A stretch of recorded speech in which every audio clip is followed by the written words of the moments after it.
انا نحن نزلنا الذکر وانا لہو لحافظون۔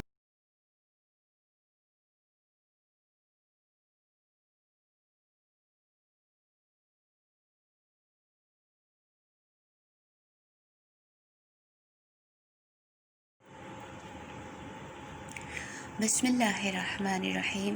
رب اشرح لی صدری ویسر لی امری واحلل عقدۃ من لسانی یفقہوا قولی۔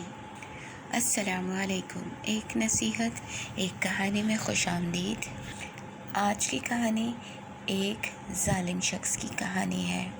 بہت پرانے وقتوں کا ذکر ہے کہ ایک شہر میں ایک نہایت ہی ظالم شخص رہتا تھا۔ اس کے پاس طاقت بھی تھی اور وہ غریبوں پر ظلم بھی کیا کرتا تھا۔ وہ لکڑہارے جو اپنی محنت سے لکڑیاں کاٹ کر شہر میں فروخت کرنے کے لیے لے جایا کرتے تھے، تو یہ ظالم شخص ان سے ان کی لکڑیاں چھین لیا کرتا تھا۔ وہ غریب بیچارے چیختے چلاتے رہ جاتے، لیکن وہ ان کی ایک بھی نہیں سنتا تھا۔ ایک دن اس ظالم اور بے رحم شخص کے ایک دوست نے اسے سمجھایا اور یہ بھی کہا کہ غریبوں پر ظلم کرنا چھوڑ دو، بلکہ تمہیں تو ان کی مدد کرنی چاہیے۔ تمہیں خدا نے طاقت دی ہوئی ہے، اگر تم مظلوموں پر رحم کرو گے تو اللہ بھی تم پر رحم کرے گا۔ بس اس ظالم شخص کے اوپر اپنے دوست کی کسی بھی بات کا کوئی بھی اثر نہیں ہوا، گویا اس نے نصیحت کو کان سے سنا اور دوسرے کان سے نکال بھی دیا اور اپنے اسی کام میں لگا رہا، یعنی ظلم۔ قدرت کا کرنا ایسا ہوا کہ ایک دن اس کے باورچی خانے میں کسی طرح آگ لگ گئی، جو دیکھتے ہی دیکھتے سارے گھر میں پھیل گئی۔ اس کا پورا گھر جل کر راکھ کا ڈھیر بن گیا۔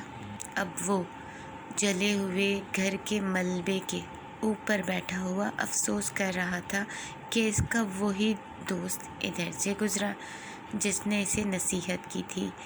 ظالم شخص نے جب اپنے دوست کو دیکھا تو کہنے لگا، مجھے نہیں پتہ چل سکا میرے گھر میں آگ کیسے لگ گئی، کس کی بد دعا نگل گئی میرے گھر کو کہ بھرا گھر جل کر کوئلہ اور راکھ بن گیا۔ اس کے دوست نے جواب دیا، میں جانتا ہوں کہ یہ آگ غریبوں کی آہوں کے دھوئیں سے لگی ہے۔ تمہیں یاد ہوگا کہ میں نے کچھ عرصے پہلے کہا تھا غریبوں پر ظلم کرنا چھوڑ دو، لیکن تم نے میری ایک نہیں سنی۔ یہ سب کچھ تمہارے اسی ظلم کا نتیجہ ہے جو تم غریبوں اور کمزوروں پر کیا کرتے تھے، اور غریبوں کی بد دعا تو عرش الہی کو ہلا دیتی ہے۔